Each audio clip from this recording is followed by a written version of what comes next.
Hello दोस्तों, देसी मैथिलों में आप सभी का स्वागत है। कैसे हैं आप सब? अच्छे हैं कि नहीं? आप लोग पढ़ भी रहे होंगे और भगवान से दुआ करेंगे कि आप लोग अच्छे से ही रहें। जैसा कि दोस्तों आप लोग थंबनेल पे देख ही गए होंगे कि देखिए आज का तो मतलब खुशखबरी तो नहीं है, हालांकि दुख खबरी है हम आप लोग को बताने वाले हैं। क्योंकि जान लीजिए मतलब ये मतलब जो भी हो रहा है ना बहुत गलत हो रहा है। ठीक है, आज हम आपको बताने वाले हैं कि यूपीएसआई भर्ती जो आने वाली थी उसका कहाँ भविष्य है, और यूपी पुलिस जेल वार्डन की कहाँ भविष्य है, और फायरमैन का कहाँ भविष्य है, और पीएससी का कहाँ भविष्य है। क्योंकि आपको दोस्तों पता है कि जो ये भर्ती आई थी 60,244 पद लगभग थी, उसमें पीएससी का पोस्ट नहीं था। आज सभी के सभी पोस्ट जो थे वो सिविल के थे। क्या दोस्तों, सभी के सभी पोस्ट थे वो सिविल के थे। और आप लोग से बता देना चाहते हैं कि इस भर्ती का आखिर क्या होगा भविष्य। अब तो चुनाव भी घोषित कर दिया गया, चुनाव का डेट भी घोषित कर दिया गया। अब क्या होगा दोस्तों, आप लोग को भली बात समझ ही रहे होंगे कि मतलब जो भी हुआ ना ये बहुत गलत हुआ, ऐसा नहीं होना चाहिए था। कम से कम भर्ती तो दे देना चाहिए था इन लोगों को। अब पता नहीं कब ये भर्ती देंगे, चुनाव के बाद पता नहीं देंगे कि नहीं देंगे, ये भगवान जाने हैं। क्योंकि एक तो भर्ती थी 2019 के बाद 2020 में आने वाली भर्ती थी कांस्टेबल का। आते आते आते इन लोगों ने दिया 2023 के लास्ट में। अब देखिए अब तो चुनाव भी होने वाला है, चुनाव का डेट भी आ गया, 19 अप्रैल से शायद चुनाव होगा। अब बताइए, ये बहुत गलत कर रहे हैं सर आप लोग। कम से कम भर्ती तो दे दिए होते सर।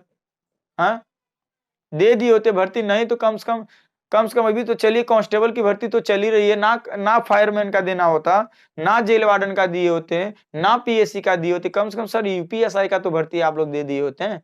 हाँ, यूपीएसआई का सर आप लोग को भर्ती दे देना चाहिए। यही अपडेट है दोस्तों। देखिए बहुत बुरा हुआ कि ऐसा नहीं होना चाहिए था। हम लोग आस लगा के बैठे थे, हो सकता है चुनाव के पहले भर्ती आ जाए, हो सकता है चुनाव के पहले भर्ती आ जाए। अब क्या करेंगे ये बताइए। हाँ, ये तो गलत है ना। हाँ, अब दोस्तों हमें लगता है ना कि चुनाव में जो चुनाव होने के बाद यानी लास्ट मई में शायद चुनाव ऐसे कर कुछ के करे है।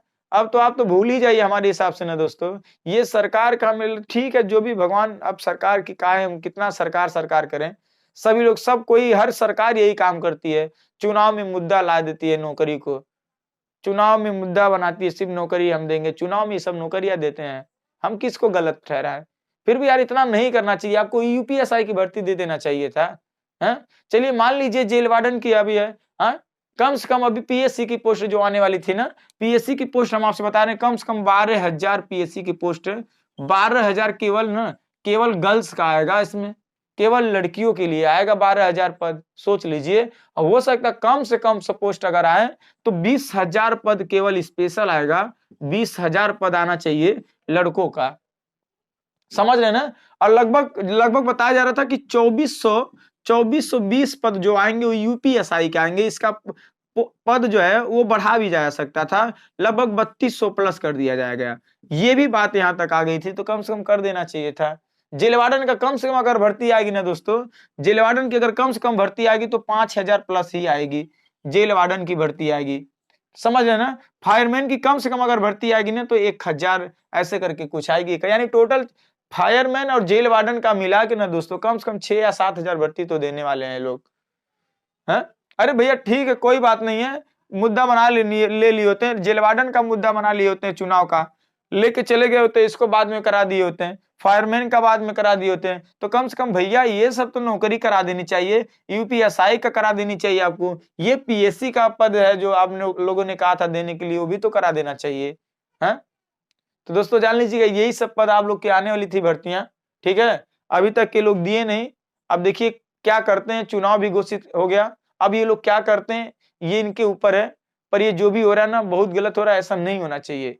बाकी दोस्तों आपको क्या लगता है कि भर्ती अब वाकई में नहीं आएगी, या आने वाले भविष्य में क्या इसका इसका भविष्य है? क्या ऐसा तो नहीं है कि 2024 चल ही रहा है, कहीं ऐसा नहीं तो इसको भी 2028 में लाया जाए? हाँ, ये प्लानिंग तो नहीं है सरकार की, यानी तो ये प्लानिंग तो नहीं है ना कि 22, 5, 27 है यानी 26 या 27 में भर्ती दिया जाए। हो सकता है लोग कुछ भी कर सकते हैं, क्योंकि 27 में तो शायद 22 और 5 27, 27 में विधानसभा का चुनाव आ जाएगा यूपी का, इसलिए हो सकता है 26 और 20 के लिए बचा के रख रहे हैं वो लोग भर्ती। हाँ, गलत करते हैं, बहुत गलत करते हैं। हमारे हिसाब से देना, जब ये एएसआई का भर्ती आया था ना, अभी देखिए तो कुछ पोस्ट था, एएसआई तो दे दिए ये लोग, तो कम से कम एसआई का भी तो दे दिए होते हैं। 2400 कितना पोस्ट कह रहे थे देने के लिए, 3000 बाद में प्लस भी किया गया उस भर्ती को। ये बहुत बड़ी जान लीजिए दुखबरी है दोस्तों, ठीक है। फिर भी हम आपसे निवेदन करेंगे, जाने दीजिए, एक बार देख लीजिए। आप लोग मेहनत मत छोड़िएगा, यूपीएसआई वाले छात्र आप लोग मेहनत मत छोड़िएगा, क्योंकि ऐसा ना हो कि फिर कल को आप लोग भी फाइनल में आपको दिक्कत हो, समझ रहे ना। क्योंकि जब हम लोग एग्जाम निकाले थे दोस्तों, पता क्या हुआ था, बहुत ज्यादा धांधली हुआ था, समझ रहे हैं ना, बहुत ज्यादा धांधली हुआ था। तो इस बार तो हालांकि धांधली नहीं होगा, कई भी कंपनियां पकड़ी, कई भी मतलब साल्वर गैंग पकड़े गए, ये बहुत खुशी की बात है। हालांकि फिर भी आपसे निवेदन करते हैं दोस्तों, आप पढ़ाई मतलब जारी रखिएगा, कानून जरूर पढ़ने का काम करिएगा, जितना भी सीआरपीसी, आईपीसी, भ्रष्टाचार निवारण अधिनियम, महिला घरेलू हिंसा, दहेज प्रतिषेध, मोटरयान अधिनियम, एससी एसटी, राष्ट्रीय मानवाधिकार, ये जितना भी कानून बना हुआ है दोस्तों, हम आपसे निवेदन करेंगे आप कानून पढ़ते रहिएगा, क्योंकि 22 क्वेश्चन कानून आता है, ठीक है ना। 22 क्वेश्चन कानून आता है, बच्चे 18 जीके जीएस आते हैं, वही जो भी आना होता है, जो पुलिस कांस्टेबल में सिलेबस है जीके जीएस का, वही सेम सेम आते हैं। पर इसमें एएसआई में क्या होता है, अलग से मूल विधि कानून देता है, बस आपको पढ़ना तो संविधान और मूल विधि कानून। तो इसका एग्जाम निकालना कोई मतलब बड़ी बात नहीं है, आराम से निकाल सकते हैं, कोई दिक्कत नहीं होगा, पर धांधली ना हो दोस्तों, बाकी तो आप आराम से एग्जाम निकाल लेंगे, कोई दिक्कत नहीं है। बाकी यूपीएसआई के लिए अगर आपको कोई चीज अगर जरूरत हो तो जरूर आप हमसे संपर्क कर सकते हैं। रामबच्चन 4356 मेरा ईमेल आईडी है। कैसे एग्जाम हमने निकाला था, कैसे क्या क्या हुआ था, सारी हम चीजें आप लोगों में शेयर कर सकते हैं दोस्तों। चलिए मिलते हैं नेक्स्ट वीडियो में। जय हिंद, जय भारत।